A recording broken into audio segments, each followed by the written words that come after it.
کہتے ہیں حج میں بہت مشقت ہوتی ہے، حج کرنے میں دقت آتی ہے۔ الحمدللہ میں نے، جو کہ میں خود ڈائبٹیز کا مریض ہوں، الحمدللہ میرے 40 دن ایسے گزرے جیسے 40 گھنٹے بھی زیادہ ہوتے ہیں، مجھے معلوم نہیں ہوا کہ 40 دن میرے کدھر گزر گئے۔ اور ہوں آپ کا دوست عالم تحسینی اور آپ دیکھ رہے ہیں مدرسہ نیٹ ورک۔ مدرسہ نیٹ ورک کی جانب سے آج ہم جناب الحاج سید شہادت میاں حضور صاحب قبلہ کی بارگاہ میں تشریف لائے ہوئے ہیں۔ حضرت نے اس سال مدینہ شریف اور کعبہ شریف کی زیارت کی۔ آپ اور آپ کی زوجہ محترمہ نے دونوں نے مل کر کے اللہ کے اس گھر کو دیکھا جس گھر کو دیکھنے کے لیے تمام تر لوگ بے تاب و بے قرار رہتے ہیں۔ حضرت کی ہی زبانی ہم مکہ شریف اور مدینہ شریف کی کچھ عظمتیں جانیں گے، سمجھیں گے کہ مدینہ شریف میں کیا رونقیں ہیں، کیا بہاریں ہیں، مکہ شریف کے اندر کیا رونقیں ہیں، کیا بہاریں ہیں۔ تو سب سے پہلے حضرت کو میں سلام پیش کرتا ہوں آپ تمام مدرسہ نیٹ ورک کی جانب سے۔ السلام علیکم ورحمۃ اللہ وبرکاتہ۔ وعلیکم السلام ورحمۃ اللہ وبرکاتہ۔ حضرت کچھ اپنے سفر کے بارے میں آپ ہمارے ناظرین لوگوں کو بتائیں کہ سفر کیسا رہا مدینہ شریف کا، مکہ شریف کا۔ الحمدللہ اللہ کے فضل و کرم سے ہمارا یہ سفر بہت بہتر اور کامیاب رہا۔ جیسا کہ ہم سنتے تھے کہ مدینہ منورہ اور مکہ المکرمہ کی حاضری کے بعد انسان دنیا کو بھول جاتا ہے، گھر کو بھول جاتا ہے، اپنے اہل وال کو بھول جاتا ہے، اس کے ذہن و فکر میں صرف اللہ اور اس کے رسول کی یاد ہی رہتی ہے۔ مدینہ وہ جگہ ہے جہاں ہر وقت اللہ کی رحمت کی برسات برستی ہے، اور آقا کریم صلی اللہ علیہ وسلم کے روضہ پاک کی حاضری جب ہوتی ہے تو بڑے سخت سے سخت دل انسان بھی بارگاہ مصطفیٰ میں آنسو بہاتا ہے، رو رو کر آقا کی بارگاہ میں اپنی دل کی فریادیں پیش کرتا ہے۔ حضرت ہم نے سنا ہے اور آپ نے اپنی آنکھوں سے دیکھا ہے، ہم نے سنا ہے کہ گنبد خضرا کا سایہ نہیں ہے بالکل بھی، آج بھی سایہ نہیں ہے، بے شک آج بھی اس کا سایہ نہیں ہے۔ ہم نے بارہا زیارت کیا، ہر وقت کیا، اور نگاہوں سے دیکھا کہ شاید جیسا لوگ بیان کرتے ہیں کہ یہ حقیقت ہے تو وہ بات حقیقت ہے۔ جیسا سنا تھا سبز گنبد کا آج بھی سایہ نہیں ہے، اور سبز گنبد کے جہاں جہاں تک انسان کی نگاہ پڑتی ہے اس کے دل میں آقا کریم صلی اللہ علیہ وسلم کی محبت ایسی جوش مارتی ہے کہ اس کا دل وارانہ انداز میں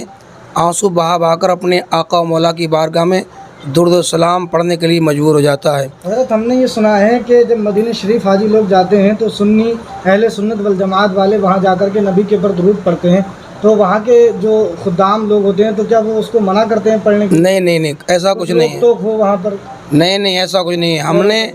ہم نے 8 دن کی حاضری کی، الحمدللہ کعبے کے بدرالدجا تم پہ کروڑوں درود، مصطفیٰ جان رحمت پہ لاکھوں سلام، یا نبی سلام علیک، درود پاک، کثرت درود پاک اور دعاؤں کی کثرت کی، بار بار سرکار کی بارگاہ میں رو رو کر کے دعائیں کی، صلاۃ سلام پیش کیا۔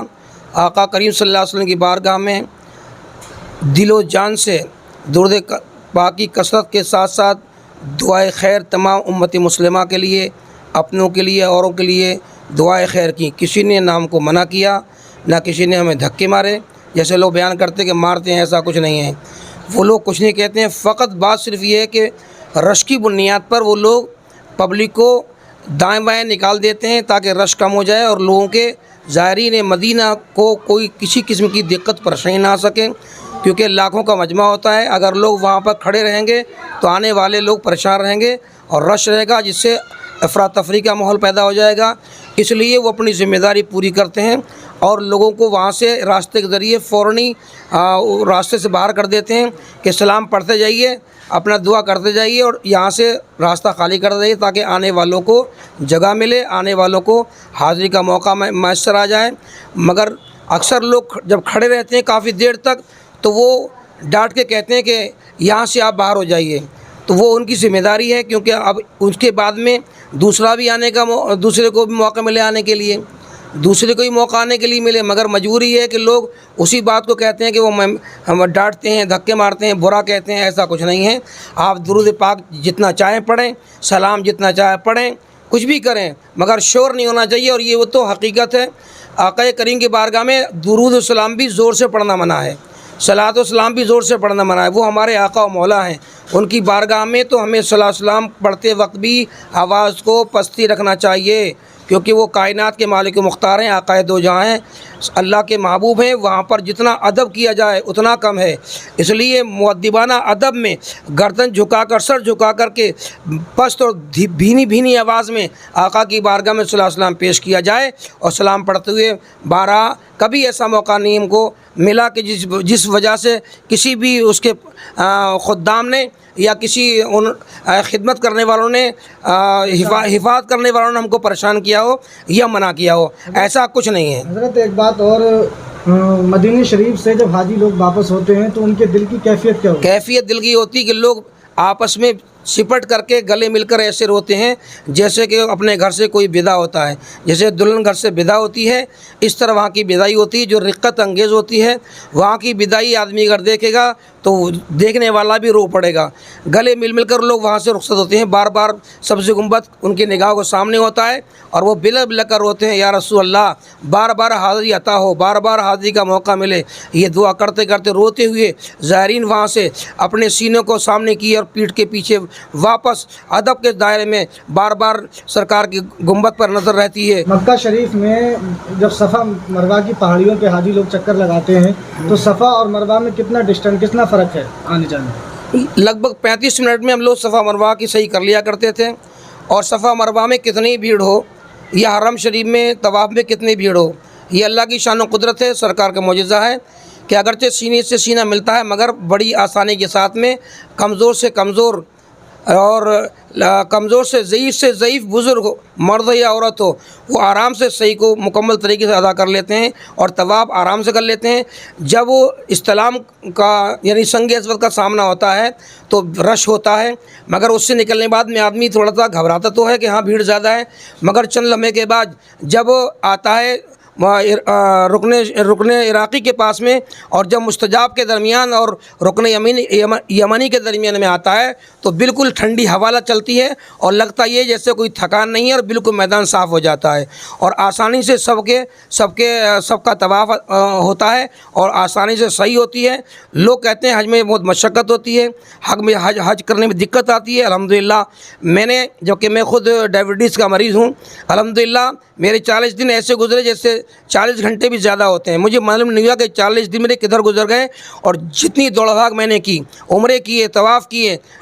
دیگر مقامات کی زیارتیں کی، مجھے نہ کوئی تھکان محسوس ہوئی اور نہ مجھے کوئی دقت آئی۔ اور جو زائرین جاتے ہیں کچھ لوگ بتاتے ہیں وہاں زیادہ دقت آتی ہیں، کوئی حج میں دقت نہیں آتی ہے، حج بہت آسان چیز ہے کیونکہ اللہ نے بلایا ہے، وہ اللہ کا مہمان مکہ شریف میں ہے اور رسول اللہ کا مہمان مدینہ شریف میں ہے، تو یہ ذمہ داری سرکار کی خود رہتی ہے کہ وہ اپنے آنے والے امتی کے لیے ایسی راستہ ہموار کر دیتے ہیں کہ اسے کوئی دقت کوئی پریشانی نہیں ہوتی ہے۔ اور مکہ شریف میں بھی اللہ کا کرم ہوتا ہے کہ وہ اللہ کا مہمان ہے، آرام سے طواف کرتا ہے، صحیح کرتا ہے، دیگر مقامات پر حاضری دیتا ہے، اسے کسی قسم کی کوئی پریشانی کوئی دقت نہیں آتی ہے۔ اگر بھوک لگتی ہے تو آب زمزم پی لیتا ہے، جو غذا کا کام بھی کرتا ہے، دوا کام بھی کرتا ہے اور پیاس کا کام بھی کرتا ہے۔ میدان عرفات کے بارے میں کچھ بتائیں۔ میدان عرفات وہ جگہ ہے جبکہ ایک سخت ترین وہ دھوپ کا منظر ہوتا ہے۔ اب تو انتظامات ہیں وہاں پر کیونکہ اس میں خیمے لگا دیے ہیں، مگر بعد ظہر بعد عصر میں جب دعا کے لیے بعد عصر لوگ باہر نکلتے ہیں اور کھلے آسمان کے نیچے، تو الحمدللہ ہر حاجی اپنے گناہوں کی معافی مانگتا ہے، لوگوں کے لیے دعا خیر کرتا ہے، اور دعا کرتے کرتے کوئی ایسا حاجی نہیں جو وہاں روتا نہیں ہے، اپنے گناہوں کی مغفرت کے لیے زار روتا ہے۔ کتنا بڑا ہوگا میدان عرفات کا لگ بھگ 20 کلومیٹر کی لگ بھگ رینج میں ہے۔ آخری سوال حضرت آپ سے ہمارا بس یہی ہے کہ مدینہ شریف میں ہم نے کتابوں میں پڑھا ہے اور علماء کی زبانی سنا ہے، ایک کھجور ایسی ہے جس میں گٹھلی نہیں ہوتی، ہاں اس کا کیا بات ہے؟ وہ بتاتے علماء بیان کرتے ہیں کہ وہ جو نبی کریم علیہ السلام نے اس درخت کو لگایا تھا، کسی منافق نے اس کی گٹھلی کو باہر نکال دیا۔ نبی کریم علیہ السلام کے درس مبارک سے وہ لگا ہوا وہ بیج تھا جس کی برکت سے اللہ نے اس کو بلا گٹھلی کی اس کھجور کو پیدا فرما دیا۔ یہ سرکار کا معجزہ ہے۔ نے حضور سید شہادت میاں صاحب قبلہ کی زبانی مدینہ شریف اور مکہ شریف کا منظر سنا۔ اللہ تعالیٰ سے ہم سب دعا کرتے ہیں کہ ہم سب کو بھی اللہ تعالیٰ مدینہ شریف اور مکہ شریف کی حاضری نصیب فرمائے۔ میں ہوں آپ کا دوست عالم تحسینی، آپ دیکھ رہے ہیں مدرسہ نیٹ ورک۔ ہمارے چینل سے جڑنے کے لیے مدرسہ نیٹ ورک کو سبسکرائب کریں، لائک کریں، شیئر کریں۔ السلام علیکم ورحمۃ اللہ وبرکاتہ۔